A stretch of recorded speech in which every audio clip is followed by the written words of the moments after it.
Master, welcome back again to our channel. Panibagong araw, panibagong kabanata na naman ang pagsumasamayin natin ngayong araw na ito. At kung bago ka sa ating channel, pag-click ang subscribe button and hit the notification bell para updated kayo sa ating mga susunod na videos. So mga Master, bago natin simulan ang ating kabanata ngayong araw na ito, huwag po sana natin skip yung ads mga Master, no, dahil malaking bagay na po yan sa ating munting channel. So simulan na natin kabanata ngayong araw na ito. Let's go! Mga Master, bagong story PO ito, mag-upload ako ng paisa-isa kasi malapit na matapos ating Levi Garrison. Sisikapin ko matapos agad. Maraming salamat mga Master. Kabanata 1 hanggang 10. Kabanata 1. Ika-17 ng Mayo taong 2000. Naglipat ka ng $13,666,422.19 sa iyong savings card na nagtatapos sa numerong 2022. Ang kasalukuyang balanse ay $13,667,922.19.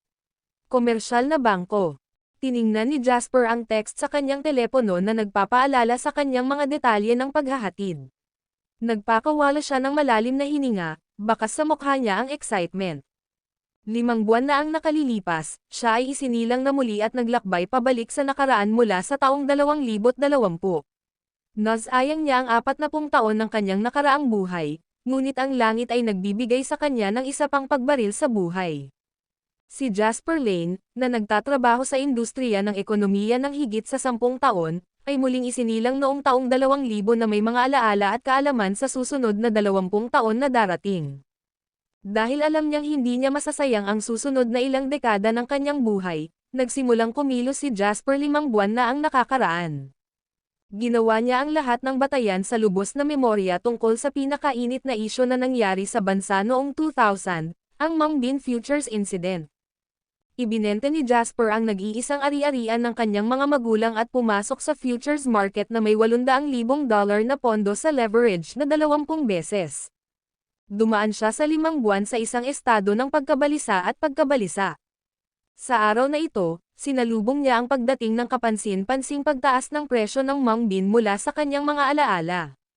Dahil sinimulan niya ang pagbubukas ng 5 buwan na nakakaraan, ang biglaang pagtaas ng presyo ng Mang Bin ay naging dahilan upang lumampas sa $10 milyong ang mga personal na asset ni Jasper.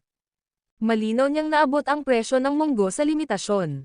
Malapit nang magkaroon ng patuloy na pagbaba sa mga ito sa susunod na ilang taon. Kaya naman, gumawa ng clearance si Jasper at binawi ang kanyang shares. Nakakuha siya ng kabuuang $13.66 milyong pagkatapos ng accounting para sa mga bayarin sa minimum. Mula sa $800,000 hanggang $13.66 million sa isang araw, nakita ni Jasper ang isang pinansyal na pagsisikap na hindi matamo ng karamihan sa mga tao sa buong buhay nila. Pagkatapos ibalik ang principal at interes, humigit kumulang 12.8 milyon pa ang natitira. Kung ang kasaysayan ay hindi magbabago sa kurso nito at ang lahat ay maganap tulad ng sa aking mga alaala, magagawa kong hawakan ang mga sumusunod na pagkakataon upang kumita ng mas maraming pera. Marahil ang $13 milyong na ito ay malapit ng maging daan-daang milyon o kahit bilyon. Ilang beses pa niyang tinitingnan ang text ng transportasyon. Ilang malakas na tawa ang pinakawalan ni Jasper. Siya ay naging mahirap, kaawa-awa, at nakulong sa utang sa kabuuan ng kanyang nakaraang buhay. Ang bawat araw ay isa pang araw para mabayaran ang kanyang utang. Lumipas ang mga araw na parang mga taon kung kailan nabubuhay ang isang tao sa ganoong paraan. Gayunpaman, nagbago ang lahat ngayon. Dahil siya ay naging mahirap at kaawa-awa sa buong nakaraang buhay niya, kailangan niyang kumita ng maraming pera sa buhay na ito. Kinailangan niyang hayaan ang kanyang mga magulang na masiyahan sa kanilang buhay pagkatapos ng pagre-retiro upang mabawi ang lahat ng kanyang panghihinayang sa kanyang nakaraang buhay. Gayunpaman, hindi siya masyadong natutuwa ngayon. Ang 13 milyon ay hindi isang maliit na halaga, ngunit hindi ito nagiging marami para sa mayayamang tao. Bago lumakas, kailangan niyang tiisin ang lahat at umunlad ng mabuti upang makakuha ng mga pakinabang mula sa bawat pagkakataon na posible. Kinailangan niyang kumilos ng cool at mapanatili ang mababang profile. Habang si Jasper ay abala sa pag-iisip tungkol sa kanilang mga financial opportunity na nakatakda sa darating, may kumatok sa pinto. Gusto ng nanay na umuwi ka para sa hapunan ngayong gabi. Nawala agad ang ngiti ni Jasper nang makita ang magandang dalaga na nakatayo sa labas ng pinto. Ito ang kanyang kasalukuyang kasintahan at magiging asawa, si Penelope Hunt. Hindi ako libre, sagot ni Jasper sa isang matatag na tono. Hindi ka libre, tulala na tinitigan ni Penelope si Jasper. Mula nang magkakilala sila, si Jasper ay umibig sa kanya at nakayuko sa bawat kalooban nito. Pumayag siya sa bawat hiling nito at kinikilig siya sa tuwing magkikita sila. Gayunpaman, tila ibang tao siya ngayon. Palibhas ay masyadong nasanay sa paraan ng karaniwang pakikitungo niya sa kanya, ang matinding kaibahan sa kanyang mga kilo ay labis na ikinalungkot ni Penelope. Tumigas ang ekspresyon niya. Gusto ng nanay na umuwi ka para sa hapunan at sinasabi mo sa akin na hindi ka libre. Sigaw niya. Malamig na tawa ni Jasper. Pagkatapos ng lahat ng nangyari sa past life niya, alam na alam niya ang intensyon ng babaeng ito. Kalimutan mo na ang pagkain. Huwag mong isipin na wala akong pakialam sa lahat. Gusto ng nanay mo na pumunta ako para lang hinihingi ako ng pera sa kapatid mo, di ba? Tanong niya. Nagbago ang ekspresyon ng mukha ni Penelope. Paano mo alam? Tanong niya. Alam ko ang lahat. Alam ko rin na nabuntis ng kapatid mo ang isang babae doon at pinilit siyang magpalaglag. Muntik na siyang mawalan ng buhay at ngayon gusto nilang bayaran sila ng $300,000, tama ba? Malamig na ngumiti si Jasper. Tiningnan siya ni Penelope ng masama. Kapatid ko siya, at malapit na kaming ikasal. Bakit napaka-calculative mo sa isang maliit na halaga ng pera tulad nito? Tanong niya. Kaunting pera. Humihingi ka ng $300,000. Alam mo ang lahat tungkol sa aking sitwasyon sa pananalapi. Ang aking mga magulang ay may mababang pinagmulan sa industriya ng agrikultura. Buong buhay nila pinaghirapan nila para lang mabili itong bahay na matitirhan namin pagkatapos magpakasal. Samantala, nagsimula na akong magtrabaho. Saan ako makakahanap ng $300,000 para sa iyong kapatid? Galit na tanong ni Jasper. Maaari mong ibenta ang lumang bahay ng iyong mga magulang sa kanilang bahay. Bagamat hindi ito magiging sulit, sapat na ito para makakuha kami ng $300,000, sabi ni Penelope nang walang katotohanan. Nabaliw ka na ba? Bagaman ito ang pangalawang beses na narinig niya ang lahat ng ito mula sa kanya, dahil sa kanyang nakaraang buhay, galit pa rin si Jasper. Iyon ang retirement home ng mga magulang ko. Saan sila mananatili pagkatapos mong ibenta ang kanilang bahay? Tanong niya.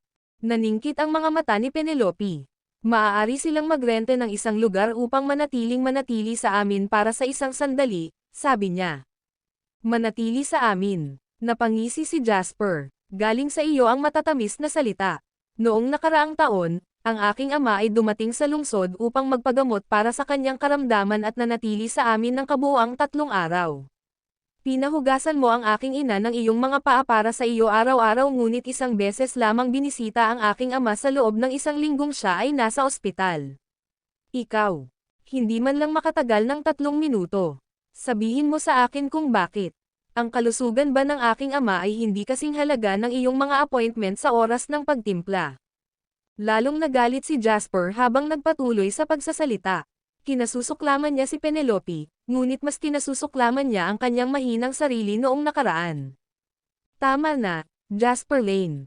Nakakatakot ang ekspresyon ng mukha ni Penelope. Hinihiling ko lang sa iyo na maglaan ng pera para sa aking nakababatang kapatid.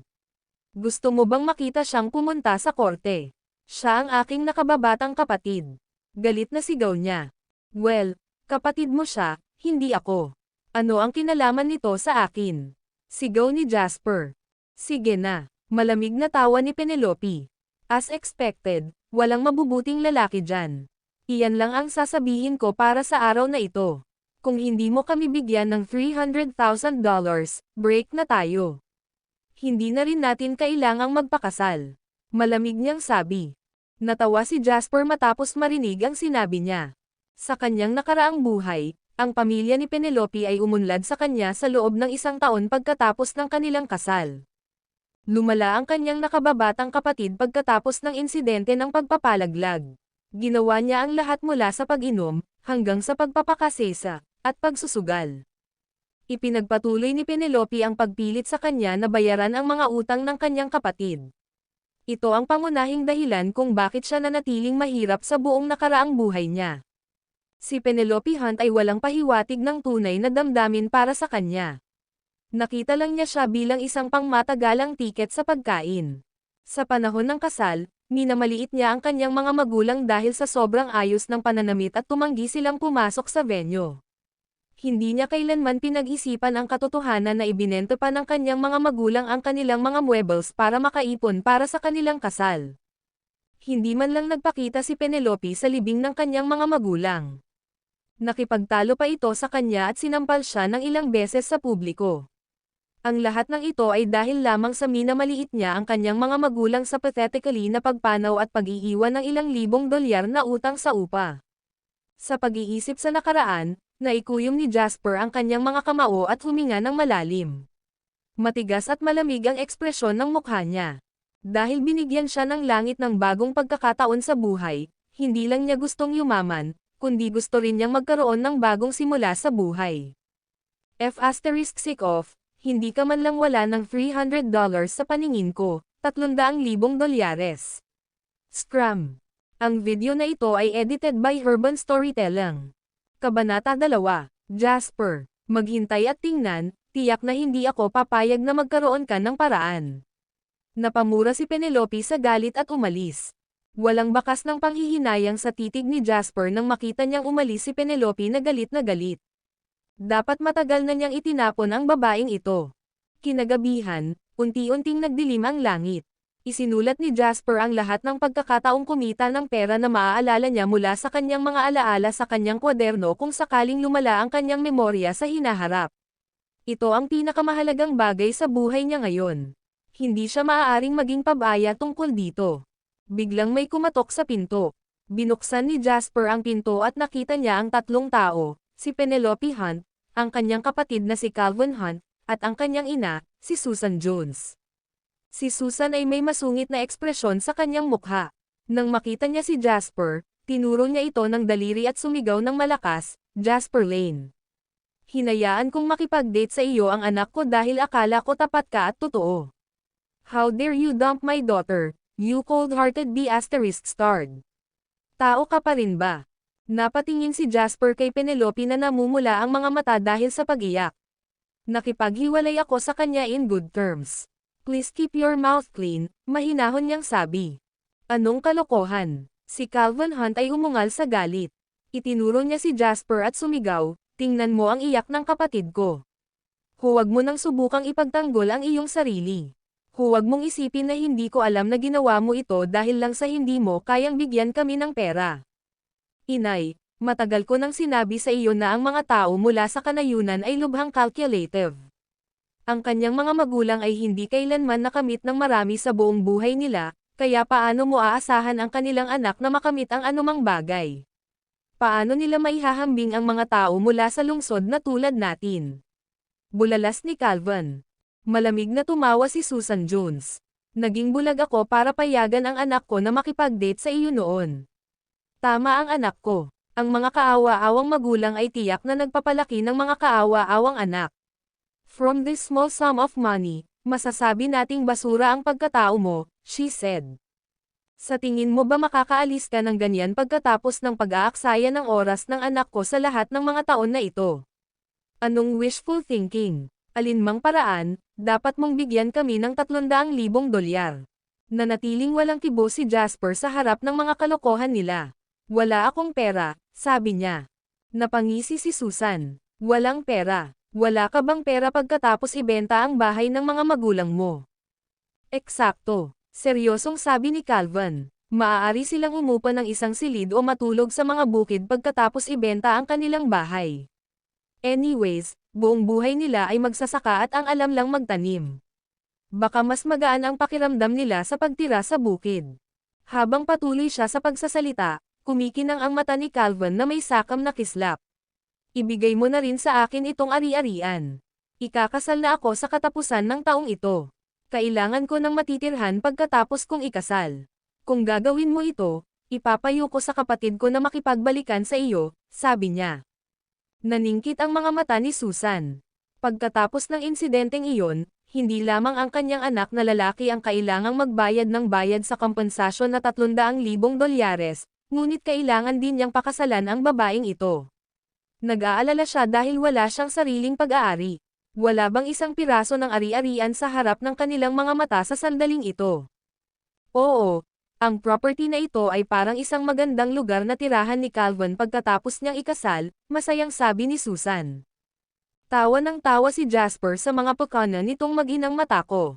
Napakahusay na plano. Hindi lang ba gusto mong ibenta ko ang bahay ng mga magulang ko, pero gusto mo rin itong bahay. Ginamit ng mga magulang ko ang lahat ng kanilang ipon para bilhin ang bahay na ito pagkatapos kong ikasal. Idiot ka talaga. Naiinip na sinabi ni Calvin, kung hindi kami magkasundo ng nanay ko, sino pa ang magpapakasal sa isang kahabag-habag na batang taga-bayan na tulad mo? Ano ang gusto mo pa rin sa bahay na ito? Hindi ba ang bahay na ito ay tirahan ninyo ng iyong asawa? Maaari mong ipahayag ang iyong sinseridad sa pamamagitan ng pagbibigay sa akin ng bahay na ito bilang iyong regalo sa kasal para sa akin. Sa sandaling iyon, nagsimula na ring magsalita si Penelope. Tama, Jasper. Siya lang ang kapatid ko. Nagsumikap kami para lang sa kanya sa lahat ng panahon, hindi ba? Makinig sa kanila ngayon. Tawagan ang iyong mga magulang at hilingin sa kanila na ibenta ang kanilang bahay, pagkatapos ay ibigay ang ari-arian na ito sa aking kapatid bukas kapag pumasok ka sa trabaho. Kung gagawin mo iyon, mapapatawad kita at papayag akong pakasalan ka. Nabaliw na ba kayo? Malamig na tinignan ni Jasper ang tatlo. May utang ba ako sa pamilya mo? O hindi ko ba sinabi kay Penelope ng malinaw ngayong hapon? Sinabi ko sa kanya na sumigaw. I'm now asking the three of you to scram. Hindi na kami magkarelasyon ni Penelope. Anong karapatan mong utusan ako? Tanong niya. Lalong ikinagalit ni Susan ang sinabi ni Jasper. Titig na titig siya kay Jasper at nagngangalit ang mga ngipin. Ungrateful B***starred ka talaga. F***king B***starred. Sigaw niya. Jasper Lane. Sigaw ni Penelope. Tingnan mo kung gaano mo nagalit si inay. Humingi ng tawad ka agad. Naaalala mo ba ang sinabi mo sa akin noong hinahabol mo ako noong nakaraan? Hindi mo man lang handang gawin ito para sa akin ngayon. Tao ka pa rin ba? Tanong niya. F***sikit, hinabol niya ang kapatid ko na parang aso noon. Ngayon lang siya lumalayo sa kanya ng ganoon. Jasper Lane, kasuklam-suklam ka. Kawawang B***starred ka. Kawawa naman ang buong pamilya mo. Bago pa matapos magsalita si Calvin ay malamig na siyang tinitigan ni Jasper. Ito ang bahay ko. Hayaan mong sabihin ko sa iyo sa huling pagkakataon, scram. Sigaw ni Jasper. Pagkatapos noon ay malakas niyang sonara ang pinto ng malakas. Pagtingin sa nakasarang pinto, nanginginig sa galit si Susan. Inay, pasensya na po. Hindi ko alam na ganito pala siya, umiiyak na sabi ni Penelope. Nagdilim din ang ekspresyon ni Calvin. Inay, ano ang gagawin natin ngayon? Ang B***starred na ito ay ayaw ibenta ang kanyang bahay. Hindi ako makakapunta sa korte. Masisira ang buhay ko. Paano ang bahay ko? Tanong niya. Galit na tinitigan ni Susan ang pinto. She said spitefully, gabi na, balik muna tayo. Darating ang panahon na ang walang utang na loob na B***starred na ito ay tatamaan ng karma. Ang video na ito ay edited by Urban Storytelling. Kabanata 3. Hindi naman sila pinansin ni Jasper. Wala man lang siyang pakialam sa sinabi ng mga ito. Ngayong may pera na siya, maaari siyang maging milyonaryo o bilyonaryo sa hinaharap. Matatakot pa ba siya sa ilang mga rogue na nanggugulo sa kanya? Sa isang linggo pagkatapos, hindi dumating ang Hunts upang maghanap ng gulo sa kanya. Gumaan na rin ang pakiramdam ni Jasper. Gayunpaman, hindi rin niya ginugol ang kanyang oras sa walang kabuluhan. Batay sa kanyang mga alaala, alam niyang may malaking bagay na magaganap sa maliit na bayan na ito. Sa kanyang nakaraang buhay, alam niyang may lumabas na ruby pendant sa isang jewelry shop na tinatawag na Glory Jewelers sa loob ng bayan. Ipino-promote ng boss ng shop ang ruby pendant na ito bilang isang anti-gang piraso, ngunit ang pendant na ito ay minsang isinuot ng isang English monarcha noon. Sa makatuwid, ang palawit ay ibinebenta bilang isang kayamanan ng tindahan. Gayunpaman, sa isang tag ng presyo na $500,000, walang sino man sa bayan ang bibili nito. Sa kabila ng gimmick, walang naniwala dito. Kailangan nilang magbiro. Isang anti-gang ruby na palawit na isinuot ng isang monarko ay ibinebenta lamang ng $500,000. Malinaw na ito ay isang pamamaraan ng promosyon. Gayunpaman, walang sino man ang inaasahan na ang pendant ay ibebenta sa isang mangangalakal na nagmamay-ari ng isang dayuhang negosyo. Pinagtawanan pa siya ng amo ng jewelry shop dahil na-scam siya ng pekeng produkto. Makalipas ang kalahating taon, lumabas ang ruby pendant sa pinakamalaking auction event sa bansa at nakilala bilang isang tunay na piraso. Nabili ito sa napakalaking presyo na $40 milyong. Usap-usapan, galit na galit ang amo ng jewelry shop sa balitang kailangan itong ipadala sa ospital. Ayon sa kanyang mga alaala, ngayon ang araw na ang ruby pendant ay ilista para sa pagbebenta. Sa pagkakataong ito, tiyak na hindi hahayaan ni Jasper ang ibang tao na makakuha ng pagkakataong bilhin ito ng $500,000 at ibenta ito sa presyong halos 80 beses na mas mataas. Umalis si Jasper sa kanyang bahay ng madaling araw. Sumakay siya ng taxi sa Grand Plaza at dumiretso sa Glory Jewelers. Pagdating niya sa shop ay marami na ang mga customer. Richton, maraming salamat. Masayang pinagmasdan ni Penelope ang ruby bracelet sa kanyang palso. Nagkakahalaga ito ng $3,000. Ito ay hindi isang regalo na bibilhin lamang ng sino man para sa iba. Ang taong tinatawag na Richton ay isang nasa katanghaliang gulang na lalaki. Malaki ang ulo niya, malaki ang tenga, at nakausli ang tiyan. Nakasuot ng suot, ngumiti siya ng masigla kay Penelope. Isang kislap ng kasiyahan at kasakiman ang sumilay sa kanyang mga mata. Matagal na niyang tinitigan si Penelope. Kaya lang ay wala siyang panahon para habulin siya, ngunit kamakailan ay nagsimula itong kusang lumapit sa kanya. Walang paraan na hindi siya hahabulin ni Richton White. Pagkatapos ng lahat, aabutin lamang siya ng mga regalo na nagkakahalaga ng ilang $1,000. Kayang-kaya niya iyon. Maliit na regalo lang. Ang mahalaga masaya ka. Tumawa ng malakas si Richton White. Napalingon siya kay Calvin at Susan, na parehong humahanga sa kanya. Calvin, Mrs. Jones, dapat pumili ang bawat isa sa inyo ng isang piraso na gusto mo rin. It'll be my welcome gift for you, sabi niya. Baka sa mukha ni na Calvin at Susan ang pagtataka. Napangiti sila hanggang tainga at walang humpay na papuri ang pinaulanan nila ni Richton. Sakto namang pumasok si Jasper sa shop. Ang paningin ng isang kaaway ay may posibilidad na makaramdam ng paghihiganti. Hoy! Hindi ba iyan ang calculative at kaawa-awang bansang bukol? Bakit ka nandito? Ang lahat dito ay nagkakahalaga ng ilang $1,000 nang hindi bababasa. You cannot afford any of it, pabiro niyang sabi. Baka narito siya para mag-apply para sa posisyon ng isang security guard, sabi ni Penelope na may malamig na ngiti sa kanyang mukha.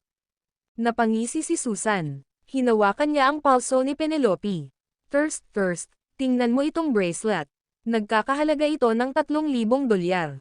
Isang taong may panlasa at klase ang bumili nito sa isang kapritsyo. Ganyan lang kikitain ang mga tulad mo kung magtatrabaho ka ng 2 buwan nang hindi kumakain o umiinom, hindi ba? Tanong niya. Tinitigan ni Richton White si Jasper ng makahulugang tingin. Alam niyang may boyfriend na si Penelope. Parang siya nga. Napangiti ng mahina si Richton. May walang pakialam na ekspresyon sa kanyang mamantika na mukha.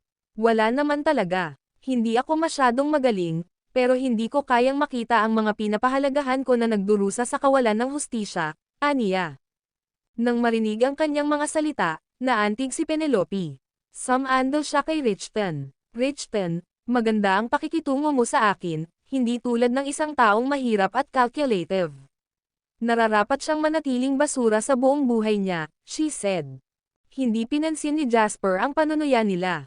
Siya at ang mga taong ito ay mula sa magkaibang mundo mula pa noong siya ay isilang muli. Dumiretso sa counter, tinanong ni Jasper ang sales assistant, "Excuse me, pwede mo bang kunin ang antique ruby pendant?" Tumawa ng malakas si Calvin matapos marinig ang sinabi nito. Hahaha, nabaliw na ba ang lokong ito? Antique ruby pendant, bakit mo hinihiling sa isang tao na ilabas ito kung hindi mo ito kayang bayaran? Tanong niya. Napailing si Richton. Madaling magalit ang mga taong padalos-dalos na tulad niya. Ang lalaking ito ay gumawa ng isang bagay na hindi makatwiran pagkatapos nilang kulitin siya ng kaunti. Oy, may limitasyon ang pagiging cool. Paano kung talagang ilabas nila ito?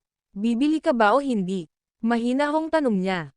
Naiinis na napangiti si Susan. Siguro gusto niya itong makita para lang magkaroon ng kaunting kaalaman tungkol sa mundo.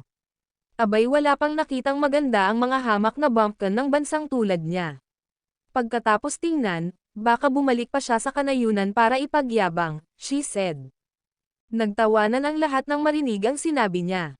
Tinitigan ng sales assistant si Jasper na may pagtatanong sa mukha. Hindi niya ito kilala, ngunit kilala niya si Richton White. Palagi niyang dinadala ang mga babae dito para bumili ng mga regalo para sa kanila. Sa sinabi nito, walang gaanong pera ang binatang nauna sa kanya. Tamad din ang sales assistant na pagsilbihan siya. Sir, malaki ang halaga ng ruby pendant na iyan. Kung hindi mo binibili, please don't waste our time, malamig niyang sabi. Sinong may sabing hindi ako bibili? Ibigay ito sa taong humihiling sa iyo na ilabas ito. Mapapatawad ka ba ng boss mo kung maantala ang deal na ito dahil sa iyo? Tanong ni Jasper sa kanya. Agad na nagbago ang ekspresyon ng sales assistant. Malamig na humuhuni siya. Sige, ilalabas ko na. Tingnan natin kung kaya mo. Pagkatapos ay tumalikod ang sales assistant para buksan ang safe. Kumuha siya ng tray at inilagay sa harap ni Jasper. She sneered coldly, dinala ng amo ko itong ruby pendant kagabi. Ito ay minsang isinuot ng isang monarkang Ingles. Ito ay nagkakahalaga ng $500,000. Walang available na bargain. $500,000.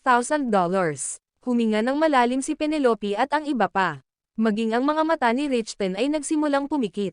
Hindi lahat ay maaaring kumuha ng $500,000 sa oras na tulad nito. Ang ruby pendant na ito ay maganda ang hugis at may mahusay na ningning, ngunit tila hindi ito gaanong naiiba sa ruby bracelet ni Penelope sa mga tuntunin ng kulay o hitsura.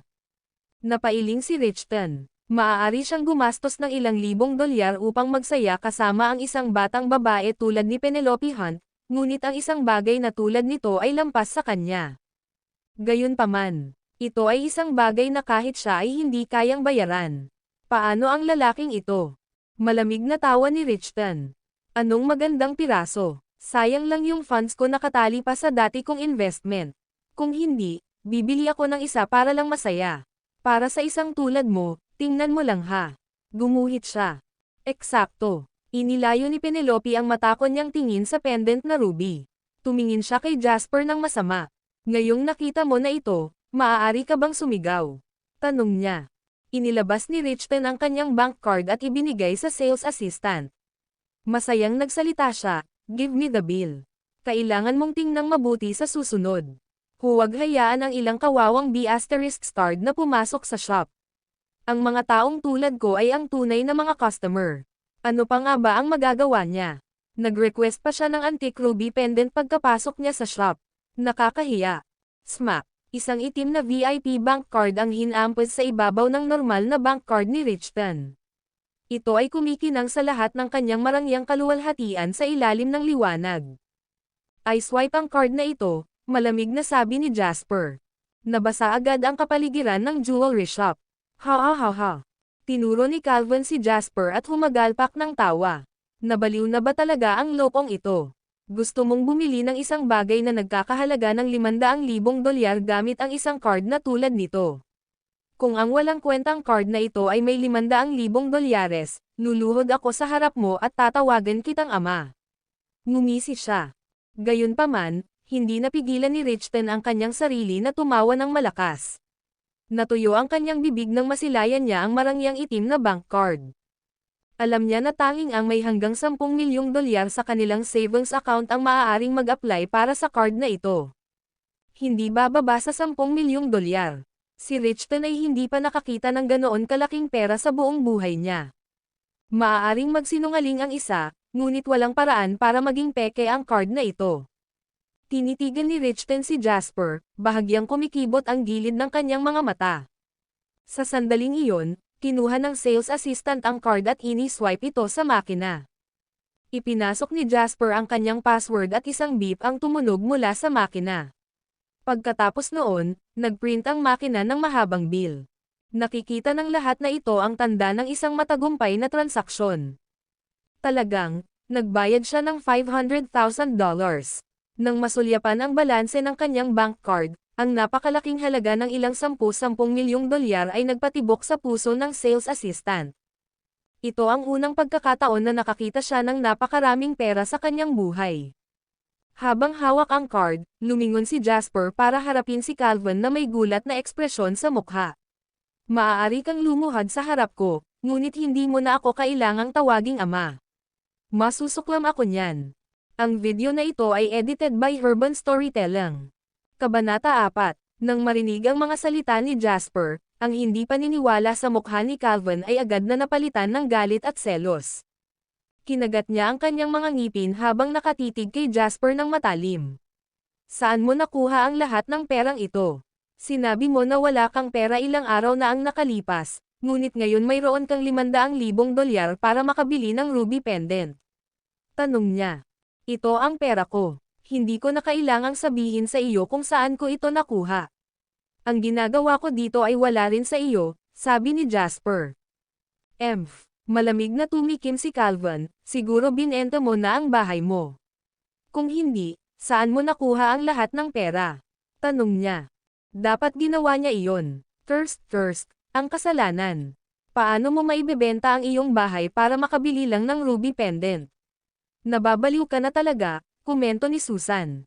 Ang sales assistant ay nakabalot na ng ruby pendant para sa kanya. Hindi na niya kinausap si Jasper sa naiinip na tono. Sir, ang iyong ruby pendant ay nakabalot na, sabi niya sa tonong puno ng paggalang. Maghintay, malakas na sigaw ni Penelope. Jasper, bigyan mo ako ng ruby pendant. Wala akong pakialam kung saan mo nakuha ang pera. Ang tagal na nating magkasama. Kailangan ng kapatid ko ng pera ngayon pero sabi mo wala kang pera, kaya ibigay mo na lang itong ruby pendant, she said. Naningkit ang mga mata ni Susan. Tumanggaw siya bilang pagsang-ayon. Tama na, bigyan mo kami nitong ruby pendant at patatawarin ka namin, she said. Siguro nabaliw na kayo. Inaagaw mo na ba ito sa akin ngayon? Tanong ni Jasper sa masungit na tono. Pagkatapos niyang magsalita ay tumalikod na siya at umalis. Nababalisa si Penelope. Lumapit siya para hawakan ang braso ni Jasper. Jasper Lane, magiging ganoon ka ba kalupit? Sigaw niya. Nagiging malupit ako. Maaaring malupit ako, ngunit walang maihahambing sa kung gaano kasuklam-suklam na walang hiya ang iyong pamilya. Tumawa si Jasper. Pagkatapos magsalita, inihagis niya si Penelope sa isang tabi at mabilis na naglakad palayo. Si Penelope at ang kanyang pamilya ay dinaig sa kahihiyan pagkatapos umalis si Jasper. Nakakatakot ang mga tingin sa kanilang mga mukha. Inay, hindi namin maaaring pabayaan ito. Puno ng selos, dumilim ang mukha ni Calvin. Sa kanilang mga mata, si Jasper ay isang mahirap na bumpkin ng bansa. Hindi pa nila siniseryoso noon pa man. Gayunpaman, dahil nakabili na siya ng ruby pendant na hindi bababa sa $500,000 ng ganoon, hinanggad nila na iyon kahit hindi niya alam kung saan niya nakuha ang pera. Dapat manatiling hamak na basura ang mga kawawang B***starred na tulad niya. Anong karapatan niyang bumili ng ganoon kaganda? Akin na yan. Siguradong naibenta na niya ang kanyang bahay o nakakuha ng pera sa kung saan. Anyway, dapat ako ang may-ari ng lahat ng perang iyon. Kinagat ni Calvin ang kanyang mga ngipin sa sobrang galit. Anak, huwag kang magalit.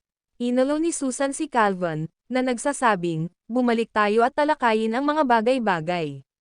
Hindi namin siya hahayaang makatakas matapos ang paglalaro ng damdamin ng kapatid mo sa loob ng maraming taon.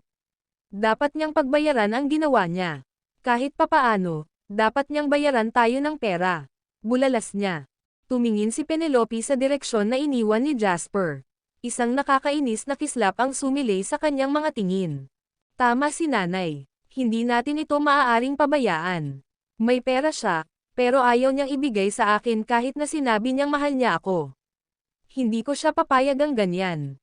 Kuwit. Umalis si Jasper sa jewelry shop at papasakay na sana ng taxi sa tabi ng kalsada. Ang mga app na tatawagan para sa mga taxi ay hindi pa umiiral. Habang pinag-iisipan niyang kunin ang pagkakataong magdisenyo ng app para tumawag ng mga taxi, nakatanggap siya ng tawag sa telepono. May tumatawag sa kanya mula sa commercial bank.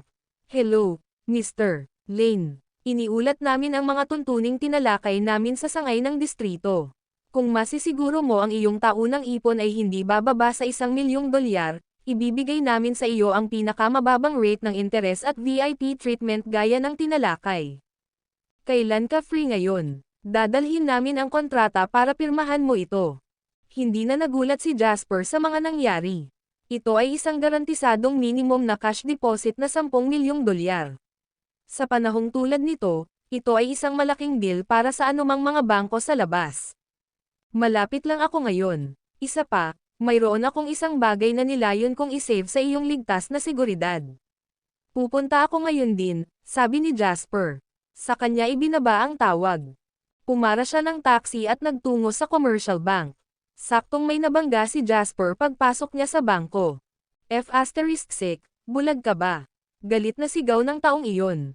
Nang magkatinginan silang dalawa, natuwa si Terry Lane. Oy, Jasper, wala na ba sweldo mo ngayon? Nandito ka ba para mag-withdraw ng pera? Tanong niya. May isang nakaistilong babae na nakasuot ng modernong damit sa tabi ni Terry. Lumapit siya at yamakap kay Terry. Sino ito? She asked coquettishly. Masayang tumawa si Terry. Pinsan ko siya. Buong pamilya nila ay nagtatrabaho bilang magsasaka. Nanghiram ng pera ang kanyang mga magulang para makabili siya ng bahay sa bahay noon. Humingi rin sila ng pera sa akin, masayang sabi niya. Ipinikit ng babae ang kanyang mga mata. Kung ganoon magkano ang hiniram mo sa kanya? Tanong niya. Pahiram ng pera may *S. Napangisi si Terry ng malakas. Ang pamilya nila ay puno ng mga dimwits. Huwag bumili ng bahay kung wala kang pera. Kahit na hindi nila kayang bayaran ang kanilang mga pagkain, gusto nilang manirahan sa bahay. Tingnan mo lang kung saan sila gawa. Naawa ako sa kanila, kaya binigyan ko sila ng $50 para bumili ng ilang supplements para mabuhay muli ang kanilang utak. Ha. Napahadjijik ang babae. Tinitigan niya si Jasper ng masama, saka lumingon sa gilid ni Terry. Napakakulit mo, sabi niya. Napatingin si Jasper kay Terry na bakas sa mukha niya ang pagiging superior. Gayunpaman, nanatili siyang kalmado. Pinsan niya si Terry Lane. Nagbukas ang kanyang ama ng isang pabrika sa bahay noong nakaraan at kumita ng pera sa paggawa niyan. Si Terry ay tinawag na pangalawang henerasyong milyonaryo sa kanilang bayan. Kinundena ni Terry si Jasper at maging ang kanyang mga magulang, na kanyang mga nakatatanda, hanggat gusto niya dahil lamang sa siya ay mayaman. Gayunpaman, alam na alam ni Jasper na ang pabrika ay isang harapan lamang. Mawawala ni Terry ang halos lahat ng pera, na mag-uudyok ng krisis sa pananalapi na magiging sanhi ng pagsara ng pabrika sa kalaunan.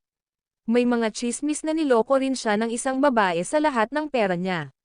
Walang balita tungkol sa kanya pagkatapos niyang umalis sa kanyang bahay. Malamang ang babaeng iyon ang taong nasa harapan niya ngayon. Huwag mo akong pigilan sa paggawa, sabi ni Jasper sa malamig na tono. Nagtatrabaho. Tumawa ng malakas si Terry na may mapang asar na mukha. Nagdagdag ba ng hanggang $1,000 ang iyong buwanang sweldo? Ang pag-withdraw ba ng $100 o $200 ay binibilang na gumagana para sa iyo? Hindi ka ba nahihiya? Tanong niya. Bago pa matapos tumawa si Terry, nagmamadaling lumabas sa bangko ang isang lalaking nasa katanghaliang gulang na nakasuot ng suit. Nagpatuloy ang lalaking iyon sa patnubay ng isang empleyado. Nanlaki ang mga mata niya nang makita si Jasper. Magalang nabati nito sa kanya, "You must be Mr. Lane. Gaya ng inaasahan, bata ka pa at may kakayahan. Ako si Mr. Jackson, ang presidente dito." Nang makitang niloloko ni John Jackson si Jasper, nagulat si Terry at ang babaeng katabi niya. Tinawagan niya si Mr. Lane. Tinatawag ka ba niya? Hinayla ng babae ang manggas ni Terry. Bumalik sa focus si Terry. Tama iyon. Siya rin si Mr. Lane. Tiyak na tinatawag siya ni Mr. Jackson. Paano niya natatawag ang kawawang jerk na iyon, Jasper Lane? President Jackson, kakadagdag ko pa lang ng $20,000 sa ipon ko at ganito na ang pakiramdam mo sa akin. Tanong ni Terry kay John. Nagsalubong ang kilay ni John. Sabay-sabay na nagmamadaling lumapit sa isang empleyado. President, ang aming kliyente ay nasa kabilang panig, sabi ng empleyado. Tumango si John. Ngumiti siya kay Jasper nang hindi tumitingin kay Terry. Mr. Lane, akyat na tayo. Tanong niya. Walang pakialam na tumango si Jasper. Tara na. Tsaka gusto ko rin mag-apply ng security safe. Sabay-sabay nating isagawa ang procedure, aniya. Ang ruby pendant na pag-aari niya ay hindi bababa sa 40 milyong dolyar ang kalahating taon. Tiyak na mararamdaman niya ang pinakasecure na pag-iingat nito sa bangko. Pagkatapos ay itinaas ni Jasper ang kanyang ulo, pinagmamasdan ang kanyang dibdib, at naglakad pasulong. Samantala, si Pangulong Jackson at isang grupo ng mga empleyado ay sumunod sa kanya sa gilid. Naglakad sila palayo ng ganon-ganon lang. Si Terry, na naiwan doon, ay tumingin sa kanila nang hindi makapaniwala. Ang video na ito ay edited by Urban Storytelling. Kabanata 5. Sa personal na ginagawa ng Pangulo ang mga bagay para sa kanya, lahat ng mga pamamaraan ay natapos ng maayos. Ang interes na natanggap ni Jasper ay 3 beses sa normal na rate. Ito ang pinaka-premium na paggamot na maaaring ilapat ng isa sa maliit na bayan na ito. Wala talagang pakialam si Jasper kung gaano kalaki ang natanggap niyang interes. Gusto lang niyang ipaalam sa commercial bank ang kanyang financial power. Hindi nagtagal, may mangyayari sa international futures market para sa krudo. Bilang isang ordinaryong tao, imposible para sa kanya na pumunta sa ibang bansa upang magsimulan ng isang account at magsimulang mag-isip ng mga presyo ng krudo. Kailangan niyang gawin ito sa pamamagitan ng kanyang mga koneksyon sa commercial bank. Kasabay nito, binigyan siya ng commercial bank ng isang premium na credit card na may kota din na 1 milyong dolyar. Kung ito ay 20 taon sa hinaharap, hindi ibibigay ng commercial bank ang isang card na ganoon sa isang taong may cash deposit na 10 milyong dolyar. Gayunpaman, ito ang taong 2000, at sapat na ang 10 milyong dolyar upang hayaan si Jasper na maging isang premium na kliyente sa anumang mga bangko doon. Halong-halong nararamdaman si Jasper habang nakatingin sa card na ito. Sa kanyang nakaraang buhay, lahat ng mga card ni Jasper ay nalampasan ang kanilang limitasyon dahil sa Penelope Hunt. Sa mga araw na iyon, naisip na lang niya ang pagkakaroon ng credit card na may mas malaking kota. Gayunpaman, ngayong madali niyang nakamit ang lahat, hindi na gaanong mahalaga sa kanya ang pagkakaroon ng card. Matapos makumplito ang mga pamamaraan, umalis si Jasper sa bangko kasama ang mabuting hangarin ni John. Habang nagpapara ng taxi, naisip niya na oras na para bumili rin siya ng sasakyan. Magiging masyadong abala ang mag-abang ng taxi araw-araw. Sa kabilang banda, balak niyang ibenta ang bahay na tinitirhan niya ngayon. Kung hindi niya ito gagawin, si Penelope Hunt at ang kanyang pamilya ay patuloy na aabala sa kanya hanggang sa katapusan ng panahon. Walang paraan upang malaman kung hanggang saan nila dadalhin ang mga bagay. Sinadya niyang bumili ng 2 bahay sa lungsod. Isa para sa kanyang sarili, at isa pa para sa kanyang mga magulang na tirahan. Ngayong mayaman na siya, maaari niyang dalhin ang kanyang mga magulang at hayaan silang magsaya sa kanilang buhay. Gayunpaman, ang pagbili ng ari-arian ay nangangailangan ng malaking bilang ng mga pondo. Bagamat may pera si Jasper, gusto niyang gamitin ang halagang ito bilang kanyang prinsipal.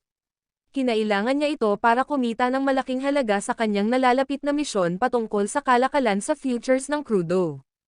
Kung hindi siya nagkamali sa pag-alala, sa bawat dagdag na 10,000 dolyar na mayroon siya sa kanyang prinsipal, kikita siya ng 1 milyong dolyar na higit pa sa kanyang kita sa hinaharap.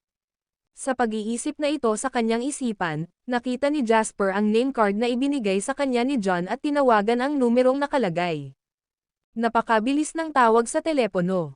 Mr. Lane, paano kita matutulungan? Tuwang-tuwa si John Jackson nang makatanggap ng tawag mula kay Jasper. Bagamat maunlad ang bayang ito, hindi gaanong mayayamang tao dito.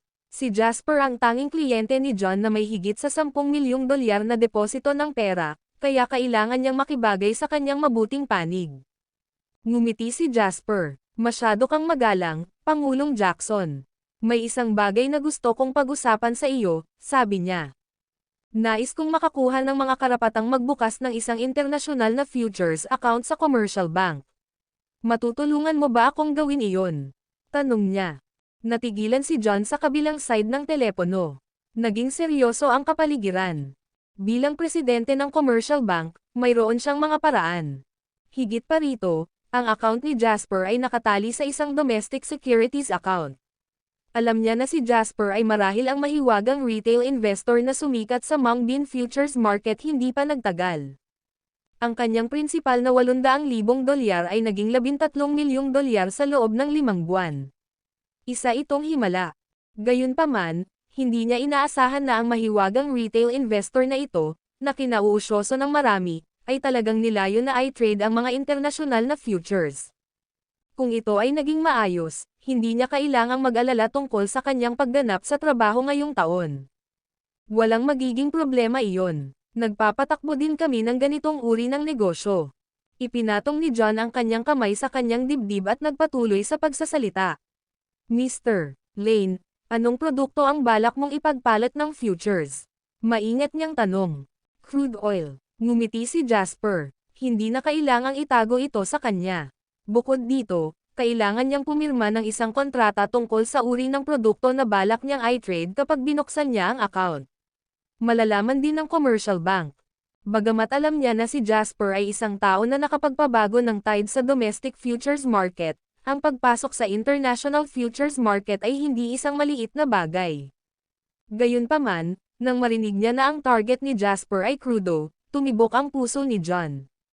Bilang isang estratehikong supply, ang langis na crudo ay hindi isang bagay na maaaring gamitin ng isang ordinaryong tao. Sobra ang balak ni Jasper. Bukod, lahat ng mga pangunahing bansa sa mundo ay interesado sa crudo. Sino ang nang-ahas na mag-isip-isip ng mga presyo ng crudo nang hindi nababahala na gawin ito? Kinabukasan, nagpakita si Jasper sa commercial bank nang magbukas ito. Sa pagkakataong ito, personal na siyang hinihintay ni John sa pintuan. Kung ikukumpara sa una nilang pagkikita, mas naging pamilyar sila sa isa't isa. Si John ay taos-pusong gustong humawak sa isang malaking kliyente tulad ni Jasper. Masaya rin si Jasper na mapanatili ang magandang relasyon sa kasalukuyang presidente ng district branch. Kung tutuusin, siya ang magiging pangulo ng distrito ng bayan at magiging pangalawang pinuno ng distrito ng lalawigan. Ang networking ay parehong mahalaga kapag ang isa ay kumikita ng pera. Matapos makipag-usap kay Jasper, lalong lumaki ang paghanga ni John sa kanya. Si Jasper ay nasa early 20s pa lamang, ngunit nakaipon na siya ng napakalaking yaman. Ang isang determinadong binata ay kikilos ng mayabang kahit anong pilit niyang itago ito. Gayunpaman, hindi nakita ni John ang gayong uri ng pagmamataas at pang-aapi mula kay Jasper. Gayunpaman, paano nalaman ni John na nabuhay si Jasper ng 2 buhay? Mas marami siyang karanasan kaysa sa kanya. Ang kalokohan ng kanyang kabataan ay matagal nang nababalot sa init at lamig ng kanyang nakaraang buhay. Ngayong mas pamilyar na sila sa isa't isa, imbes na tawagan ang isa't isa sa mga formalidad tulad ng Mr. Lane o President Jackson, tinawag nilang Jas at John ang isa't isa. Sa reception room, ngumiti si Jasper at humigop ng Earl Grey tea. John, ako ay isang taong walang pasensya. Kung walang problema sa procedure, plano kong tapusin ito ngayon, aniya. Walang problema. Ang commercial bank ay may espesyal na ahensya na haharap sa pandaigdigang merkado ng futures, kabilang ang palitan ng pera at pangangalakal ng ahensya. Available na lahat, pangako sa kanya ni John. Habang nagsasalita siya, kinuha ni John ang telepono sa table ng opisina at tinawagan ang isang numero. Matapos makipagpalitan ng 2 pangungusap sa kausap, ibinaba niya ang telepono. Matapos ibaba ang telepono, tumawa si John at tinitigan si Jasper ng makahulugang tingin. Jas, ang pagbubukas ng International Futures account ay pinamamahalaan ng securities company sa ilalim ng commercial bank sa pagkakataong ito. Sa makatuwid, nagayos ako ng isang personal na katulong para sa iyo. Pakikinggan niya ang iyong mga tagubilin sa lahat ng oras. Kilala siya sa kanyang kagandahan sa loob ng industriya, aniya. Hindi inaasahan ni Jasper na laruin ni John ang card na ito. Magsasalita pa sana siya nang may kumatok sa pinto ng reception room. Pumasok ang isang babaeng nakasuot ng itim na suit. Napakaganda ng babae. Siya ay matangkad, balingkinitan, at kurbatang may maislan, maputlang balat. Maningning ang kanyang mga mata habang ang kanyang mga ngipin ay matingkad na puti. Ang pagkakita sa kanya na nag-iisa ay nagpabilis ng tibok ng puso ng isa. Higit sa lahat, mayroon siyang hindi nagkakamali na aura. Siya ay tila matalino at may kakayahan, ngunit siya rin ay nagbigay ng nakaaaliw na pakiramdam ng kahinahunan sa parehong oras. Ang babaeng ganyan ang magiging sentro ng atensyon ng lahat kahit saan man siya magpunta. Natigilan din si Jasper, pero hindi siya naaakit sa magandang hitsura nito. Siya ay isang taong lubos niyang kilala. Wendy Schuler. Ang video na ito ay edited by Urban Storytelling. Kabanata 6. Magkaklase sila ng 6 na taon sa buong junior high at high school. Noong high school, minsan pa nga silang deskmate. Si Wendy Schuler ang pinakamaganda at matalinong babae sa paaralan. Maliban sa pagiging magaling, mayroon din siyang hitsura. Matapos ang lahat ng mga taon na ito, siya ay naging mas pambabae at maganda. Samantala, si Jasper ay isang ganap na naiibang kwento. Palagi siyang binobuli dahil mahirap ang kanyang pamilya. Si Wendy lang ang hindi nambobuli sa kanya. Sa murang edad at ignorante na iyon, minsan naisip ni Jasper ang posibilidad na makipagrelasyon sa kanya. Gayunpaman, malaki ang agwat sa pagitan nila. Sa kalaunan, nakapasok si Wendy sa isang nangungunang unibersidad samantalang si Jasper ay nag-aral sa isang ordinaryong unibersidad. Nawalan ng kontak ang dalawa pagkatapos noon. Pagkatapos, nakilala ni Jasper si Penelope at inilapat sa kanya ang lahat ng nakatagong damdamin para kay Wendy. Mula sa kung paano nangyari ang mga bagay, si Penelope ay hindi katumbas ng halaga. Gayunpaman, hindi ito nakaapekto sa magagandang alaala niya kay Wendy. Jasper Lane, ikaw ba talaga? Napabuntong hininga si Wendy nang makita si Jasper. Isang kislap ng hindi makapaniwala at gulat ang sumilay sa kanyang magagandang mata. Nang marinig niya ang malaking kliyenteng si John ay gustong kunin niya ay tinawag na Jasper Lane, naisip na lang niya na ito ay isang taong may parehong pangalan at apelyido. Pagtingin pa lang niya sa reception room ay alam niyang dati niyang kaklase ito. Bagamat maraming taon na ang lumipas at malaki ang pinagbago ng kanilang hitsura, nakilala niya ito ng tama. Malayo, ang pinakatahimik at pinakaordinaryong tao noon sa paaralan ay isa na ngayon sa malalaking kliyente ng commercial bank. Kinailangan pa niyang maging personal assistant niya. Hindi makapaniwala si Wendy. Long time no see, Wendy, sabi ni Jasper habang nakangiti ng matamis. Magkakilala kayong dalawa. Nagulat si John nang malaman na silang dalawa ay matandang magkaibigan. Magkaklase tayo dati. Tumawa ng malakas si John. Dahil nag-aatubili si Jasper na ihayag ang marami, hindi na rin siya nagtanong. Inutusan lang niya si Wendy na pagsilbihan ng maayos si Jasper dahil isa itong respetadong kliyente. Pagkatapos magpaalam kay John, silang dalawa ay nagtungo sa securities company. Hindi ako makapaniwala na milyonaryo ka na ngayon. Pag alam ng mga kaklase natin, magugulat sila, sabi ni Wendy. Nagkataon lang. Hindi ko inaasahan na magkikita pa tayo balang araw, sagot ni Jasper. Tumawa ng mahina si Wendy. Hindi ka panipaniwala ang kanyang kagandahan. Hindi ka pansin-pansin ang kagandahan ni Wendy. Siya ay kasing dalisay at tunay na parang bulaklak ng lotus. Ang bawat isa sa kanyang maliliit na detalye ay nagpapabilis ng tibok ng puso ng isa. Hindi ko rin inaasahang magkikita pa kami. Malaki na ang pinagbago mo. Bulalas ni Wendy. Paano ako noong nakaraan? Paano naman ngayon? Tanong ni Jasper. Humagalpak ng tawa si Wendy. Mas marami ka pang nakipag-usap sa akin noong nagkita pa lang tayo kaysa sa 6 na taon nating magkaklase. Ang tahimik mo noon. Hindi ka lumaban sa iba kahit na nabuli ka. Masyado kang awkward sa socially, she said. Habang nagsasalita si Wendy, itinoon niya ang kanyang malinaw na tingin kay Jasper. Kitang-kita sa kanyang mga mata ang kanyang silhouette. Napakalaki ng tiwala mo ngayon. Mayroong hindi maipaliwanag na aura sa paligid mo. Ikaw ay tila isang tunay na may karanasan, ngunit mayroon kang kasiglahan sa iyong edad na dapat na mayroon din. Sa conclusion, iba ka, she said. Natawa siya at inabot ang kamay niya. Ito ang una kong trabaho. Gusto kong maging maayos. Hayaan akong magpakilala muli sa iyo. Ikinagalak kitang makilala, Mr. Lane. Ako ang iyong personal assistant. Pwede mo akong tawaging Wendy Schuler. Bati niya sa kanya. Inabot ni Jasper ang kanyang kamay at marahang hinawakan ang malambot at pinoong kamay ni Wendy. Huwag mo akong tawaging Mr. Lane. You can call me Jas, sabi niya. First time nilang magkamayan pero parang magka-holding hand sila. Hindi naisip ni Jasper ang araw na magiging personal assistant niya si Wendy. Nang magkamayan sila, biglang bumili ng tibok ng puso ni Wendy sa hindi maipaliwanag. Siguro dahil dati silang magkaklase. Maaaring dahil din ito sa ang napakalaking pagbabago ni Jasper.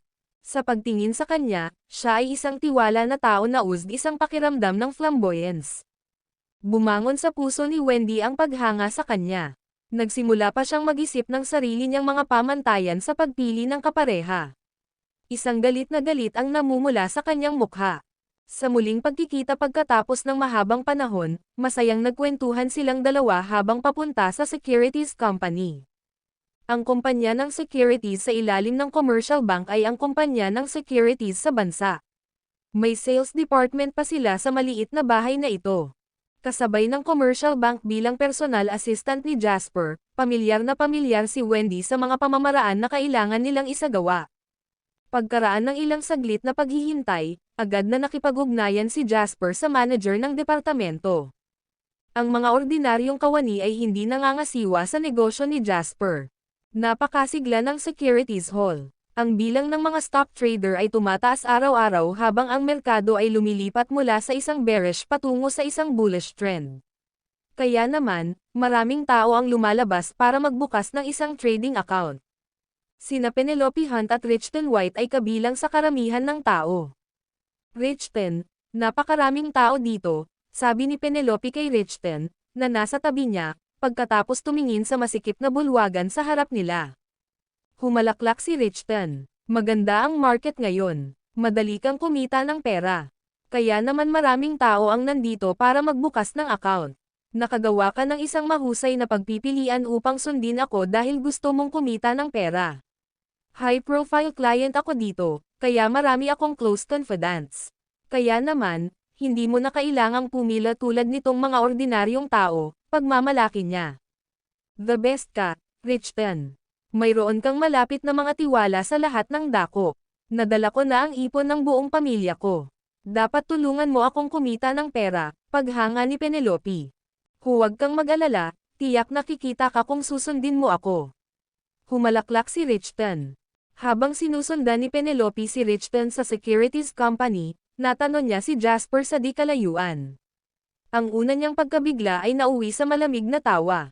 Malalaking hakbang ang ginawa niya at tinahak ang daan patungo sa kanya. Ang daan ng mga kaaway ay talagang makitid. Hindi inaasahan ni Penelope na makikilala niya ang astig na ito dito. Mukhang narito si Jasper para magbukas ng account para sa stock trading. Sa pag-iisip sa kanyang maramaw na kilos, agad siyang inisyan, nandito ka ba para magbukas ng account para mag-trade rin ng stocks? Hindi ko ba kaya? Mahinahong tanong ni Jasper. Napangisi si Penelope matapos marinig ang sinabi niya. Akala ko kasi dati walang utak ka. Now that I look at you again, kulang ka talaga sa utak. Sa tingin mo ba ay maaari kang kumita ng pera dahil lang sa kaya ng iba? Sa tingin mo ba napakadaling mag-trade ng stocks? Tanong niya. Hindi madali para sa iyong mga magulang na kumita ng pera sa pamamagitan ng pagtatanim. Huwag dumihan ang stock market. Bakit hindi mo tingnan ang sarili mong halaga? Naiintindihan mo ba kung ano ang merkado? Dagdag niya. Ang video na ito ay edited by Urban Storytelling. Kabanata 7. Matinis at makulat ang boses ni Penelope. Kasabay nito, ang bulwagan ay siksikan din sa mga tao. Biglang naging sentro ng atensyon ng lahat si Jasper nang lahat sila ay nakatingin sa kanya. Hindi ito ang iyong tahanan.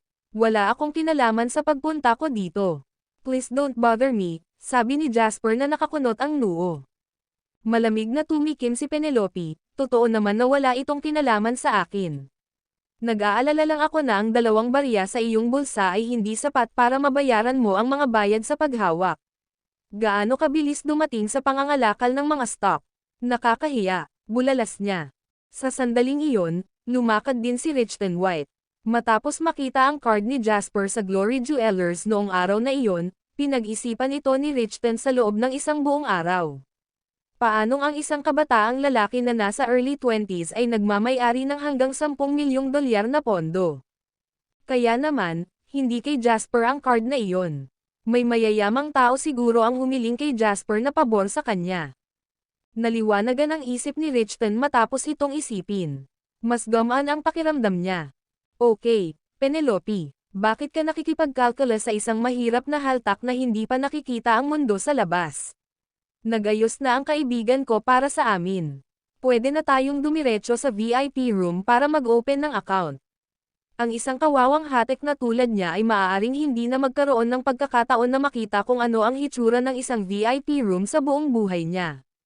Lumapit si Richton at kinausap si Penelope na may ngiti sa labi. Isang nasisiyahan at nakahihigit na kinang ang sumilay sa mga tingin ni Penelope. Tama na. Ikaw ang pinakamagandang, Richton. You can enter the VIP room as you please while a poor jerk like him can only admire us, she taunted him. Pagkatapos ay pinadalhan ni Penelope si Jasper ng mahaba at nakaka-condescending tingin. Pagkaalis nila, nagmamadaling dinala ni Wendy ang isang medyo may edad na lalaki. Sa sandaling lumitaw si Wendy, ang kanyang napakarilag na hitsura ay nakakuha ng atensyon ng lahat sa bulwagan. Ang mga lalaki at babae sa lahat ng edad ay nakatingin sa kanya. I'm so sorry, Mr. Lane. Ako si Harold Wood. Pasensya na kung pinaghintay kita. Matapos marinig ang lahat tungkol kay Jasper, ang nasa katanghaliang gulang na lalaki ay tumakbo pababa sa halos record na bilis. Ang isang high-profile na kliyente tulad ni Jasper ay bihira. Kung nagawa niyang pumirma ng kontrata sa kanya, mas mapapahusay ang performance niya sa trabaho. Ayos lang, sabi ni Jasper. Sa loob ng private reception room. Mr. Lane, balak mo bang i-trade ang crude oil futures? Walang problema. Inutusan kami ni Pangulong Jackson na bigyan ka ng pinakamataas na diskwento sa komisyon, sabi ni Harold kay Jasper sa magalang na tono. Ang pagbubukas ng account at mga bayarin sa ahensya ay ganap na iwawaksi. Gayunpaman, upang mapadali ang balangkas ng kontrata, mangyaring sabihin sa akin kung magkano ang plano mong mamuhunan at ang leverage na balak mong gamitin, hiling niya. $12 milyong.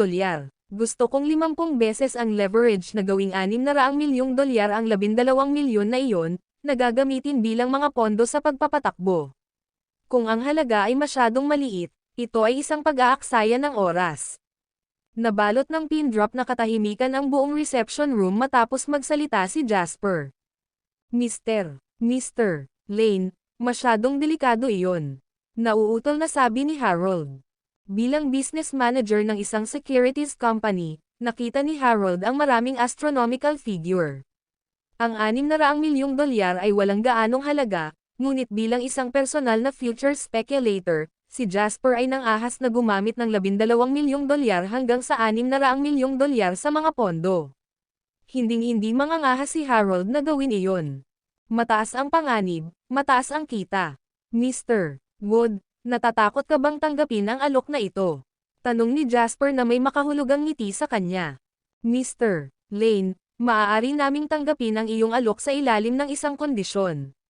Dapat kang magdeposito ng $12 milyong sa account ng kumpanya ng securities sa buong margin, at hindi ito mailipat hanggang sa maklear ang iyong futures account, sabi ni Harold. Tumango si Jasper. Ngumiti siya at inilahad ang kamay. Ito ay isang kasiyahang nagtatrabaho sa iyo, sabi niya. Nakahinga ng maluwag si Harold. Hinawakan niya ang kamay ni Jasper gamit ang dalawa niyang kamay. Si Harold, medyo kilala sa industriya ng pananalapi, ay naglagay ng hindi maipaliwanag na tingin kay Jasper. Ang binata sa harap niya ay, hindi maarap. Mabilis na natuloy ang pagpirma ng kontrata. Sa wakas ay nakahanap na ng pagkakataon si Wendy na magsabi ng isang bagay. Mr. Lane, hindi ba masyadong delikado na gawin iyon? Hinangaan ni Wendy ang katapangan ni Jasper. Gayunpaman, medyo nag-aalala rin siya. Ako ay may tiwala na magagawa ko ito. Tumawa si Jasper at tinuro ang upuan sa tapat niya. Umupo ka. Kahit na personal assistant kita, hindi ako ang amo mo. Magkaibigan tayo, sabi nito sa kanya. Napaawang ang labi ni Wendy at ngumiti. Agad na lumiwanag ang seryosong kapaligiran ng reception room. Ako ay malinaw sa aking mga iniisip. Itinuro ni Jasper ang kanyang ulo. Kaya lang ginagawa ko ang mga bagay na sigurado ako. Kapag sigurado na ako sa isang bagay, hindi na kailangang pakialaman ang iniisip ng iba. Kung ito ay isang bagay na hindi ko maintindihan, hindi ko ito hahawakan, aniya. Sinabi ni Jasper ang mga salitang ito na may layuning tulungan si Wendy. Mula sa mga alaala ng kanyang nakaraang buhay, alam niyang anak si Wendy ng isang mayamang lalaki. Ang kanyang ama, si Dawson Schuler, ang pinakamalaking tao sa probinsya. Walang nakakaalam nito sa kanilang mga kaklase. Nalaman ito ni Jasper matapos mangyari ang insidente patungkol kay Dawson Schuler. Sa ngayon, si Dawson Schuler pa rin ang pinakamalaking tao sa probinsya sa pangalan. Gayunpaman, ang nangyari ay hindi na nangyari. Makalipas ang halos kalahating taon, magkakaroon ng balita tungkol sa pagkasira ng capital chain ng Schuler Corporations. Ang pinakamalaking tao sa probinsya, si Dawson Schuler, ay nagpakamatay sa pamamagitan ng pagtalon sa isang gusali. Nabangkarot si Dawson Schuler dahil pumasok siya sa industriya ng pananalapi, na hindi niya pamilyar sa lahat ng kabila ng pagkakaroon ng kanyang kapalaran sa pamamagitan ng mga tela. Nagkataon, nakatagpo siya ng krisis sa pananalapi na naging sanhi ng bilyon-bilyong dolyar na nawala sa isang iglap. Pumanaw si Dawson, pahihirapan si Wendy sa pagkawala. Siya lang ang kaklase na hindi kailanman minamaliit at siya rin ang magandang babae na matagal na niyang crush. Nais niyang subukang tulungan siya sa buhay na ito upang ang mga bagay ay hindi magiging katulad ng paraan. Si Wendy ay isang dalisay na babae. Parang may iniisip siya matapos marinig ang sinabi nito. Gayunpaman, wala siyang sinabi bilang tugon. Matapos lagdaan ang kasunduan at kumpletuhin ang paglipat ng pondo sa ilalim ng operasyon ni Wendy, nagkaroon si Jasper ng 12 milyong dolyar ng mga pondo na magagamit sa kanyang internasyonal na futures account. Si Jasper ay mayroon pa ring 1.6 milyong dolyar na natitira sa kanyang account, na ginamit niya upang magbukas ng isang domestic trading account. Aabutin ng ilang araw bago mag-spark ang merkado ng krudo. Sa ngayon, maaari niyang samantalahin ang pagkakataon ng tumataas na domestic stock market upang kumita ng kayamanan sa pamamagitan ng pagbili ng ilang kilalang kakaibang stock. Dahil ang taong ito ay isang taon ng milenyo, ang domestic stock market ay tataas sa isang matatag na paraan 2008. Kung hindi siya masyadong malas sa panapanahong ito, makakakuha siya ng pangmatagalang kita na may ilang mga stock sa kamay. Sa gitna ng lahat ng ito, maraming mamumuhunan ang nabulag ng ilang kilalang kakaibang stock. Sinamantala ng ilang tao ang pagkakataong ito at umakyat sa kayamanan samantalang ang karamihan sa kanila ay nakikita lamang sa tumataas na presyo ng mga kakaibang stock na ito nang may pagkadismaya. Dahil nagkaroon si Jasper ng pagkakataong maipanganak muli, ayaw niyang palampasin ang pagkakataong tulad nito. Mayroon ka bang pribadong ipon? Biglang tinanong ni Jasper si Wendy pagkatapos gumawa ng kanyang domestic trading account. Natigilan si Wendy. Nakaipon ako ng mahigit 200,000 dolyares, awkward niyang sabi. Sa mga panahong tulad nito, isang kahanga-hangang tagumpay para kay Wendy ang makatipid ng 200,000 dolyares. Gayunpaman, ito ay walang gaanong ibinigay sa background ng kanyang pamilya. Sabay-sabay tayong kumita ng pera, sabi ni Jasper, na kinukumbinsi siyang magbukas din ng account. Ang video na ito ay edited by Urban Storytelling. Kabanata 8. Bagaman hindi naiintindihan ni Wendy Schuler ang stock market, narinig niya ito at sabik na subukan. Medyo nag-alinlangan siya pero pinili niyang magtiwala kay Jasper at agad na nagbukas ng account. Tangent Technology, Cain Industry, at Phoenix Pharmaceutical. Ang tatlong stock na ito. Sa napakagandang personal assistant gaya ni Wendy, tiyak na hindi nag-abala si Jasper na gawin ito mismo. Matapos maibigay ang mga pangalan, binuksan ni Wendy ang mga account para sa tatlong stock na ito ng hiwalay. Sa kanyang nakaraang buhay, ang tatlong ito ay ang pinaka-bully stock sa panahong ito. Paano tayo bibili? Tanong ni Wendy. Ang 1.8 milyon na pera ay naghihintay sa account na kanyang pinaandar. Ito ay isang hindi mapag-aalinlangan ng malaking halaga ng pera sa panahong ito. Gayunpaman, hindi kinabahan si Wendy. Pagkatapos ng lahat, bilang anak na babae ng pinakamayamang tao sa probinsya, nakita niya ang pera ng higit pa kaysa sa iba ay naglalaro ng mga bloke ng Lego. Gayunpaman, natigilan si Wendy sa sumunod na sinabi ni Jasper. Lahat. I invest lahat, gulat na sabi ni Wendy. Bagamat ito ang unang pagkakataon na siya ay personal na nakipagkalakalan ng mga stock, hindi siya nagkulang sa teoretikal na kaalaman habang nag-aaral siya ng pananalapi sa unibersidad. Ito ang unang pagkakataon na nakakita siya ng isang taong napakalupit. Sa sandaling mabuksan ang isang account, higit sa 1 milyong pondo ang direktang papasok sa merkado. Ito ba ay kay-abangan o kabaliwan? Oo, trust me, gawin mo na. Maglagay ng market order. Nakakunot ang noo ni Jasper na sinabi, hindi pinayagan ang anumang pagtatanong ni Wendy. Nang makita ang seryosong ekspresyon ni Jasper, hindi na nagsalita si Wendy bagkus ay ginawa niya agad ang itinuro ni Jasper. Naglagay siya ng pending order, at sa susunod na segundo, natapos ang transaksyon. Nang makita ang mga available na pondo sa account na nagiging 1 digit, ang software ay nag-prompt din na ang order ay masyadong mabigat at ang panganib ay masyadong mataas. Nakahinga ng maluwag si Wendy. Punta tayo sa digital mall mamaya. Kukuha tayo ng computer for office use, biglang sabi ni Jasper. Kung nakikipag-bling sa futures o sa stock market, ang isang computer ay mahalaga. Hindi naging posible na pumunta siya sa securities company para mag-trade araw-araw. Okay, pupunta na ba tayo? Tumango si Wendy at bumangon. Maghintay ka, umiling si Jasper. Maghintay hanggang kumita tayo ng pera para makabili ng computer. Naalimpungatan si Wendy at may pagdududang tumingin kay Jasper, ngunit nakita niyang nakatingin ang huli sa computer na may ngiti sa labi. Pagkatapos na pumasok si Jasper sa merkado, ang presyo ng stock ng Phoenix Pharmaceutical ay dumanas ng pagbabago-bago at bumagsak sa halip na tumaas. Lahat, pati si Wendy, ay medyo nagulat nang makita ang eksenang ito. Si Jasper ay sobrang kumpiyansa na ipagpalit ang lahat ng mayroon siya sa mga stock, at talagang hindi sila tumaas ngunit nahulog. Nang makitang bumababa ang presyo ng stock, hindi napigilan ni Wendy na sabihin, "Jasp, nagkamali ka ba?" Binibigkas niya ang iniisip ng iba. Lahat ay tumingin kay Jasper na may nakakapasong mga mata, marami sa kanila ang natutuwa. Nag-aalala si Wendy na baka mawalan ng dignidad si Jasper at magalit, kaya iniisip niya kung paano babalikan ang sitwasyon. Maaaring mali ang nabasa ko noon, ngunit sa pagkakataong ito, hindi na. Mahinahong sabi ni Jasper. Habang binibigkas ni Jasper ang mga katagang iyon, wala pang oras ang lahat para mag-react. Biglang lumitaw ang isang makapal na linya na parang dragon na umuusbong mula sa dagat. Sa isang sitwasyon kung saan ang lahat ay hindi handa, ang presyo ng stock ng Phoenix Pharmaceutical ay direktang tumaas patungo sa langit. Direktang naabot nito ang pang-araw-araw na limitasyon.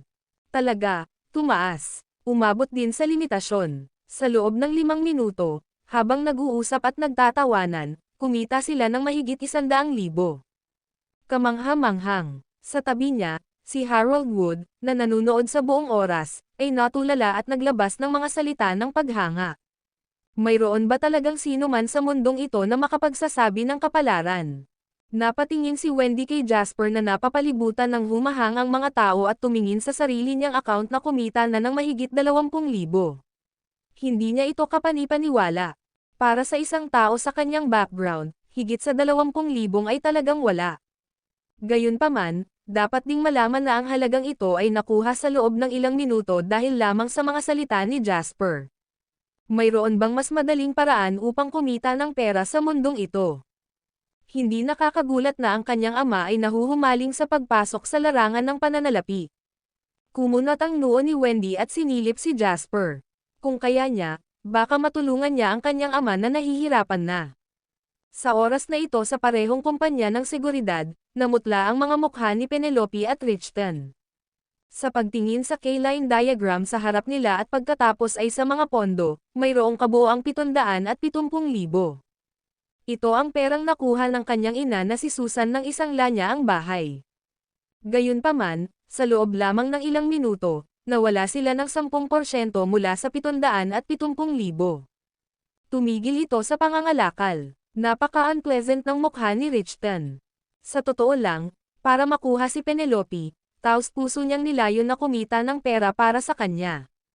Gayunpaman, ang stock market ay hindi mahuhulaan at walang sino man ang makakagarantiya ng isang matatag na tubo. Upang maging ligtas, pumili si Richton ng isang stock na matagal na niyang naobserbahan. Bagamat hindi ito malamang na tumaas ng husto, Ang kalamangan din ay hindi ito malamang na mawalan ng pera. Gayunpaman, dumating ang kasawian. Pagpasok ni Penelope, bumagsak kaagad ang stock sa isang rock bottom na posisyon at hindi na gumalaw simula noon. 77,000 na ang nawala. Tinitigan ni Penelope ang screen ng blanco, hindi ito matanggap. Nako, ganito ang stock market. Ang panganib ay napakataas din, ngunit ito ay ang tubo at pagkawala lamang ng kasalukuyang posisyon. Kung ito ay tumaas sa hinaharap, maaari pa rin nating mabawi ang mga pagkalugi, sabi ni Richton. Gayunpaman, walang tainga si Penelope para sa kanyang paliwanag.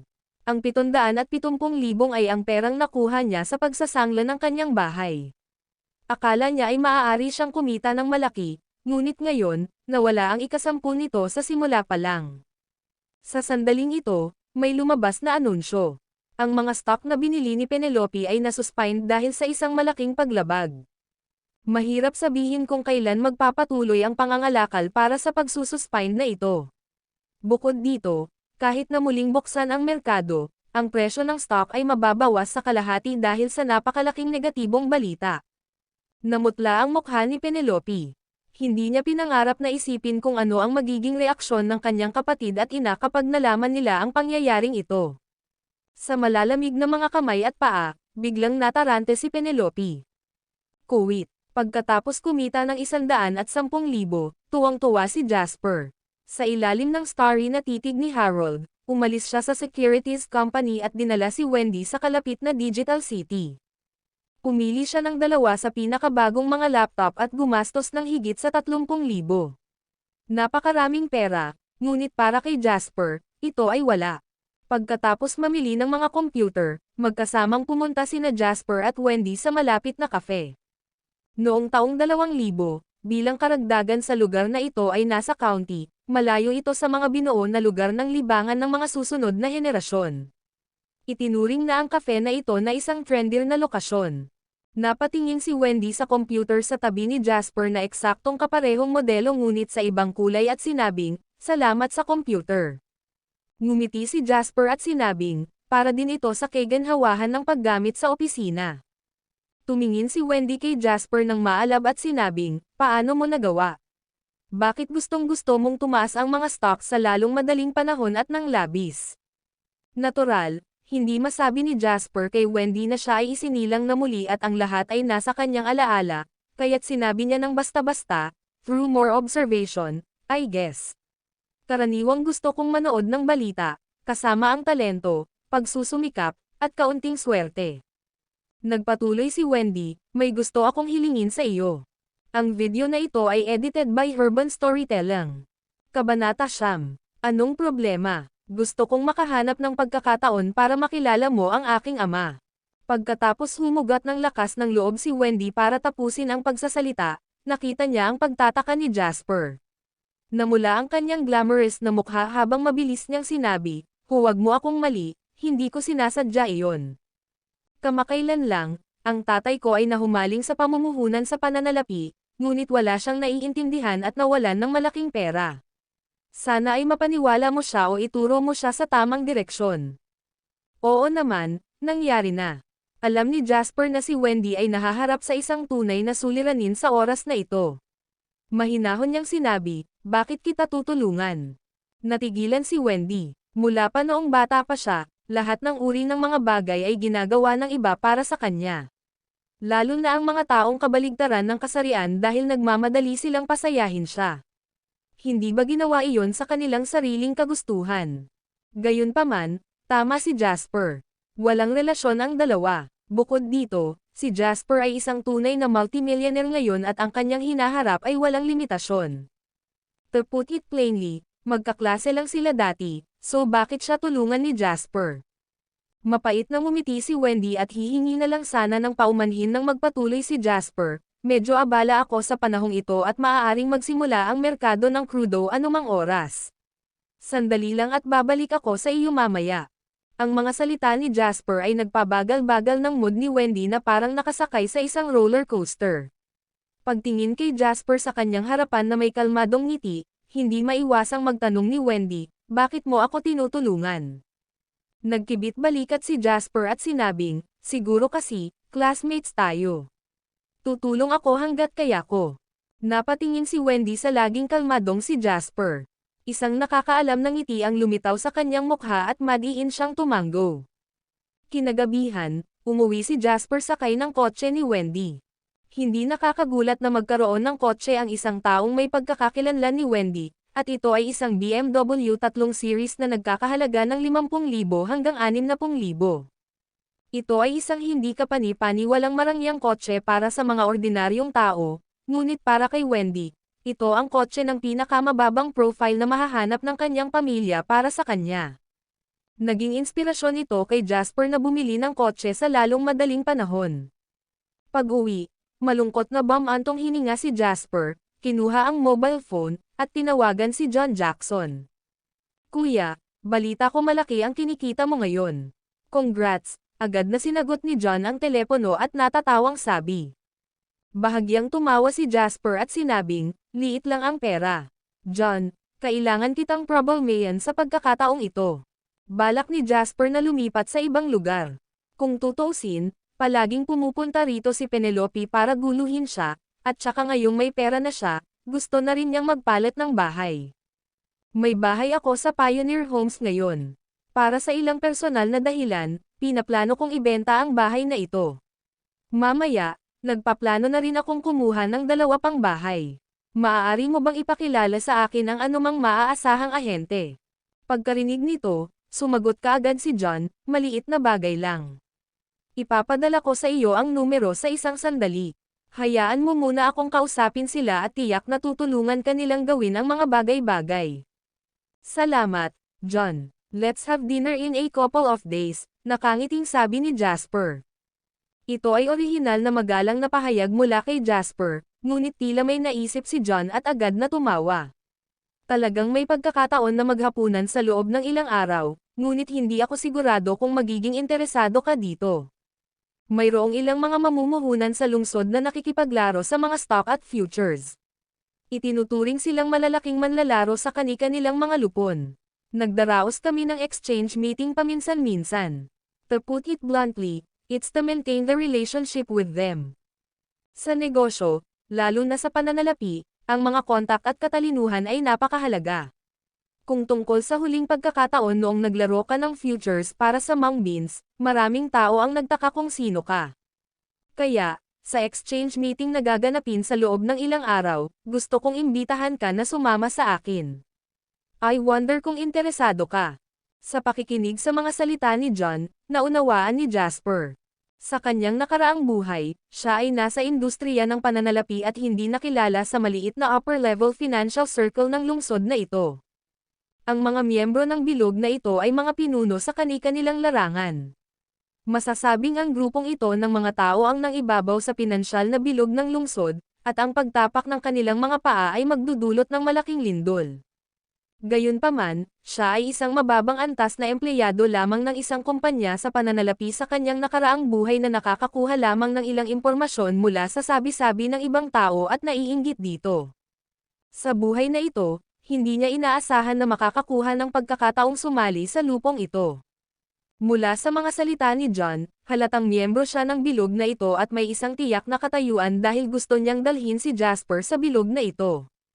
Matapos mabuhay ng 2 buhay, si Jasper, na alam kung gaano kahalaga ang mga personal na koneksyon, ay hindi tumanggi at kaagad na sumang-ayon. Pagkatapos magpalitan ng ilang magalang na pananalita at magkasundo sa isang oras, ibinaba na nila ang telepono. Kuwit, lumipas ang mga abalang oras at ilang araw ang lumipas sa isang iglap.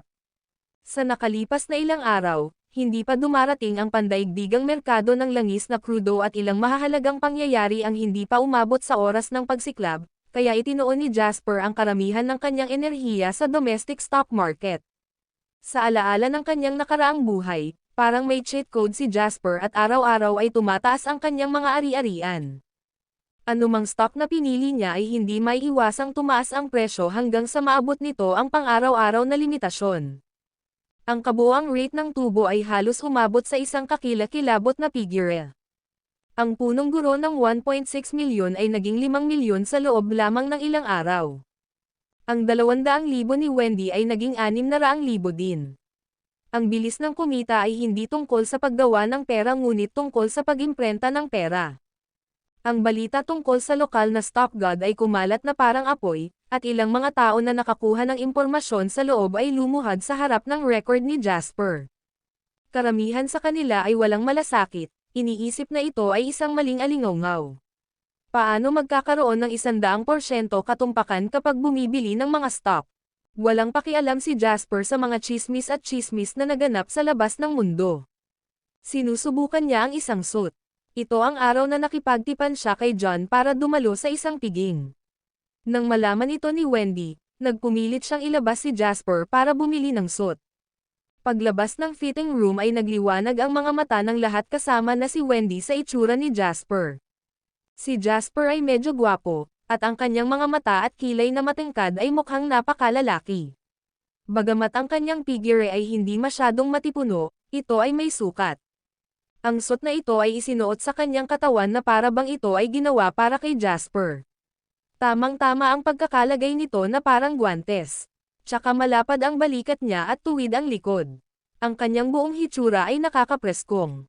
Paano ito? Tanong ni Jasper habang nakatayo sa harap ng salamin. Guwapo, komento ni Wendy. Bill please, guwapo at mayaman.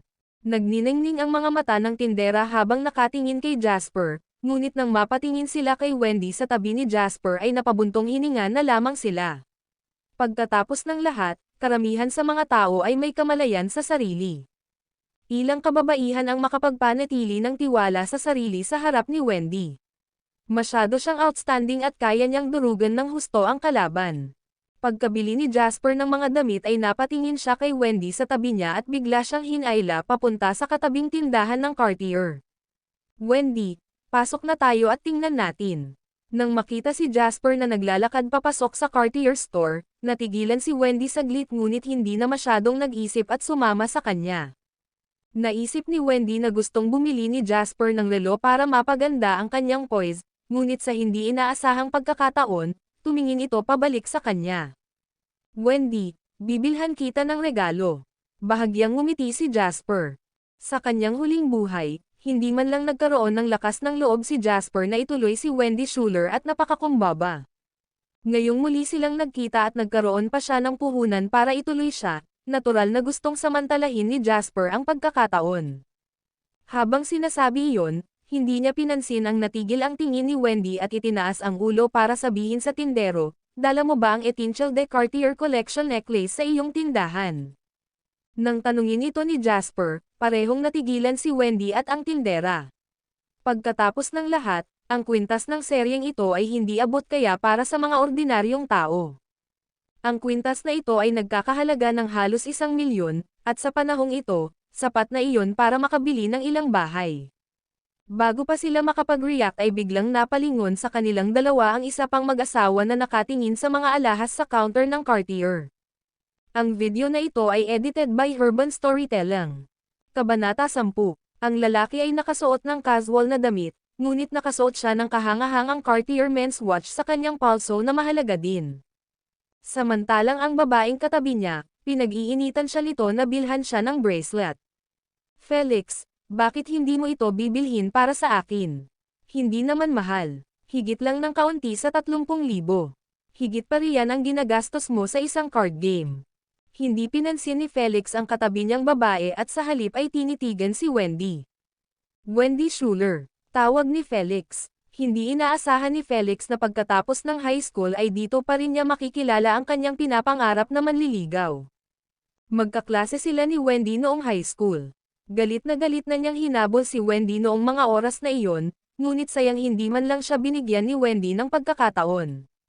Pagkatapos ng unibersidad, si Wendy ay dumiretso sa kabisera upang mag-aral sa isang unibersidad na may mahusay na mga marka. Bagamat may pera si Felix sa pamilya, hindi nila siya naipadala sa ganoong klase ng unibersidad, kaya't inayusan na lang siyang mag-abroad. Pagkatapos ng mga taon ng pagkawala, si Wendy ay naging isang tunay na kagandahan. Kahit na siya ay medyo hindi gaanong kabataan kaysa sa naalala niya, siya ay mas mature at pambabae. Biglang tumalon ang puso ni Felix. Gusto niyang makuha agad si Wendy. Pagharap kay Felix, bahagyang kumunot ang noo ni Wendy at saka may sinabi na ikinalulungkot ni Felix. Ikaw, walang alinlangan, nakalimutan na ni Wendy ang lahat tungkol sa kanya. Ako si Felix West, magkaklase kami noong high school. Sa oras na iyon, araw-araw kitang pinadalhan ng mga love letter. Lumapit si Felix kay Wendy at nakangiting sabi. Nang marinig ang pangalang ito, naalala rin ni Jasper kung sino siya.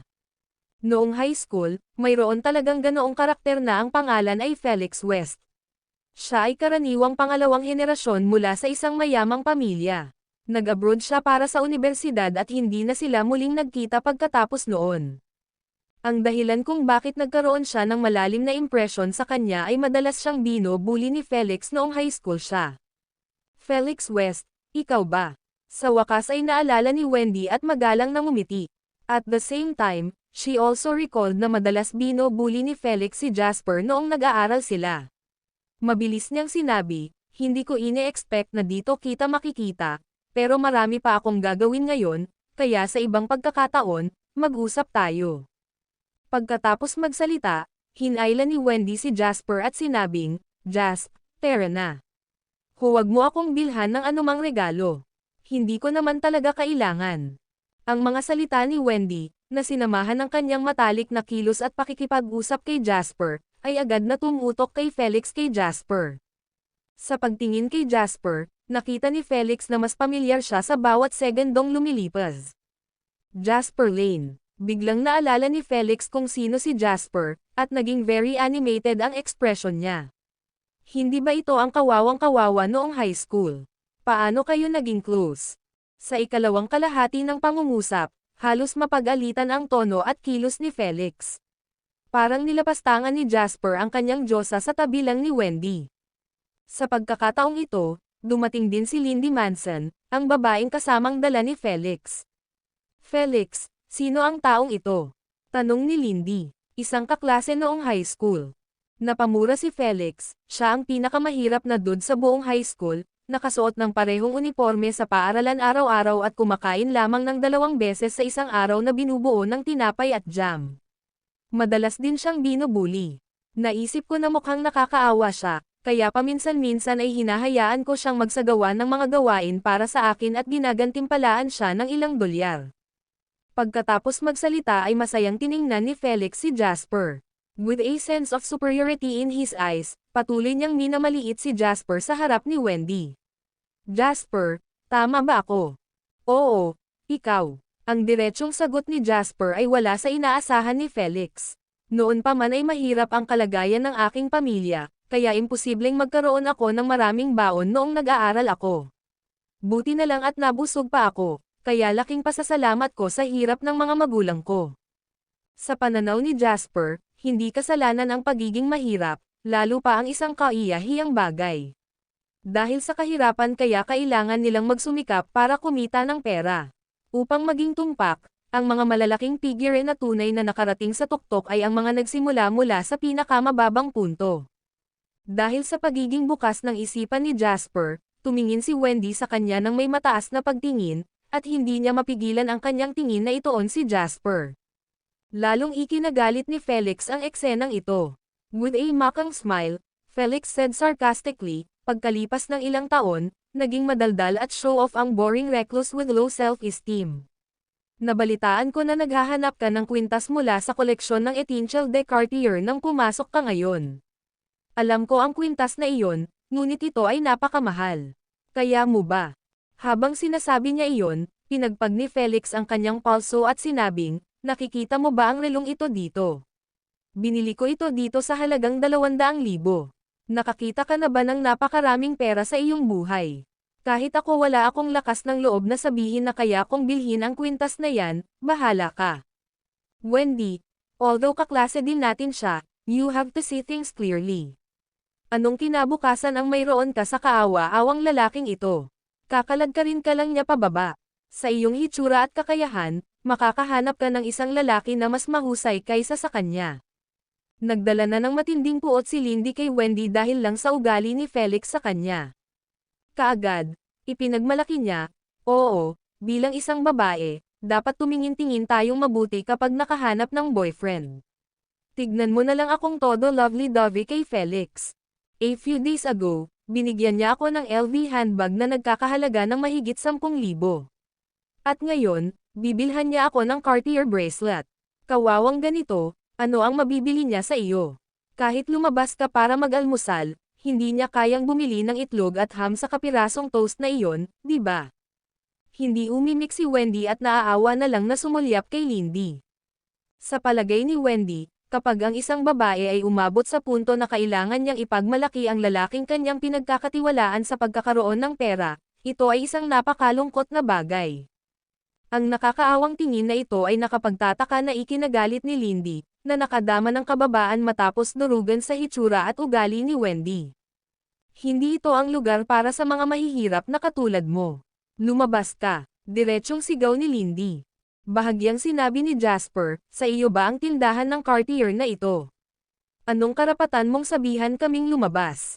Sa sinabi nito, bumaling si Jasper sa salesperson na nalilito kung paano haharapin ang dalawang grupo ng mga customer na ito. Sinabi niya, mayroon ka bang anumang mga kwintas mula sa serye ng Etincelle de Cartier dito? Napangisi si Felix, nagpapanggap pa rin, sobrang nakakadiri. Kinagat ng tindera ang bala at sinabing, oo, at ito rin ang huli sa buong rehiyon. Pagkasabi noon ay dali-dali namang inilabas ng tindera ang kwintas. Ang serye ng Etincelle ng Cartier ay ang mas sikat na koleksyon. 36 na perfectly cut diamonds ang nakapalibot sa kwintas, at sa gitna, may pink na brilyante na hindi kayang tanggihan ng kahit sinong babae. Ang halaga ng mga diamante na ito lamang ay lumampas sa 400,000 dolyar. Pagkalabas pa lang ng kwintas na ito, maging si Wendy na sanay na makakita ng mga alahas ay namangha, hindi banggitin si Lindy na nakatitig dito ng nakatulala. Kabaligtaran nito, ang pulse earrings na ipinipilit niya kay Felix na bilhin para sa kanya kanina ay puro basura sa gilid ng kalsada. Gayunpaman, nag-aatubili pa rin si Felix na bilhin ang basurang pulse earrings para sa kanya. Narito na ang kwintas, ngunit kayang bilhin ito ng isang kawawang katulad mo. Ngumisi si Lindy. Ngumuso si Felix at sinabing, hindi mo kailangang magbayad para tingnan ito. Baka tinutupad lang ng bomb na ito ang kanyang kasiyahan. Simula nang bumangga siya sa amin, napilitan siya sa isang sulok at hindi na niya maibabalik ang sitwasyon. So yun lamang po mga master. Maraming salamat po sa inyong pakikinig. Huwag po natin kalimutang mag-like, share, subscribe, and click the notification bell para updated kayo sa ating mga susunod na videos. So, hanggang dito na lang. Bye-bye!